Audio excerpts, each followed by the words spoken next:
کہ ثقافت، کلچر اور مذہب ان کے درمیان ہم آہنگی کتنی ضروری ہے، تو آپ رسول خدا صلی اللہ علیہ وسلم کی سیرت کو پڑھیں کہ اللہ کے پیغمبر صلی اللہ علیہ وسلم آپ تشریف لائے تو ظاہر ہے آپ عرب ہیں، عربی زبان بولتے ہیں، عرب کا جو کلچر اور ثقافت ہے اور اپنی قوم کے مزاج کی بہت ساری جو مثبت جتنی خوبیاں تھیں وہ آپ لے کر پیدا ہوئے اللہ کے پیغمبر صلی اللہ علیہ وسلم۔ اور اللہ کے پیغمبر کا، کسی بھی پیغمبر کا مقام اور شان یہ ہوتی ہے کہ جب پیغمبر تشریف لاتے ہیں تو سب کچھ بدل جاتا ہے، لیکن پھر بھی آپ غور کریں گے تو سب کچھ نہیں بھی بدلتا، وہ چیزیں اسی طرح رہ جاتی ہیں، اس لیے کہ اگر سب کچھ بدل جائے تو وہ اصل میں ایک اجنبی پودے کا روپ دھار لے گی، وہ فکر، وہ سوچ، وہ دین، وہ مذہب، جو بھی آپ کہہ لیں، تو وہ اجنبیت کا شکار ہو جائے گی۔ اس لیے پیغمبر صلی اللہ علیہ وسلم آپ تشریف لائے، عربی زبان آپ کی زبان ہے، وہاں کا کلچر اور ثقافت آپ نے اس کو چھوڑا نہیں ہے، آپ انہی جیسا لباس پہنتے تھے،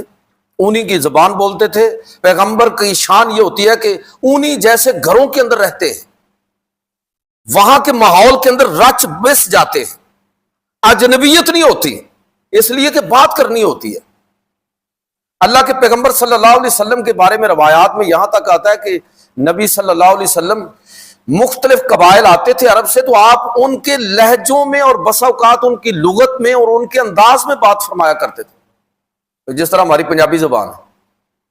تو آپ اندازہ کریں کہ پنجابی کے 8 بڑے لہجے ہیں، ویسے کو 3۔ اللہ کے پیغمبر جب گفتگو فرماتے لوگوں کے ساتھ تو آپ صلی اللہ علیہ وسلم ان کے لہجے میں، ان کے الفاظ کے ساتھ گفتگو کرتے تھے۔ نبی کریم صلی اللہ علیہ وسلم کو اور آپ پر قرآن نازل ہوا تو ابتدا میں اس درجے گنجائش رکھی گئی، صحیح بخاری کی حدیث ہے کہ اللہ کے پیغمبر نے فرمایا کہ ان ھذا القرآن انزل علی 7 احرف، اللہ نے قرآن مجید کو 7 حروف یعنی 7 لہجے یا کہہ لیجئے کہ 7 قراتیں اور اس کی نوعیت، یہ وسعت عطا فرما دی ہے، لوگ اپنے اپنے انداز میں اپنے لہجوں کے مطابق قرآن کو پڑھیں گے تو درست ہوگا۔ آغاز میں، بعد میں یہ گنجائش ختم کر دی گئی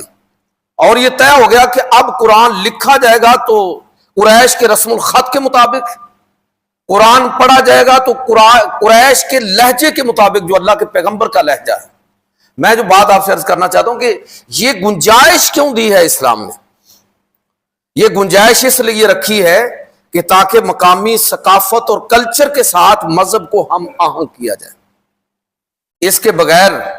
دعوت اور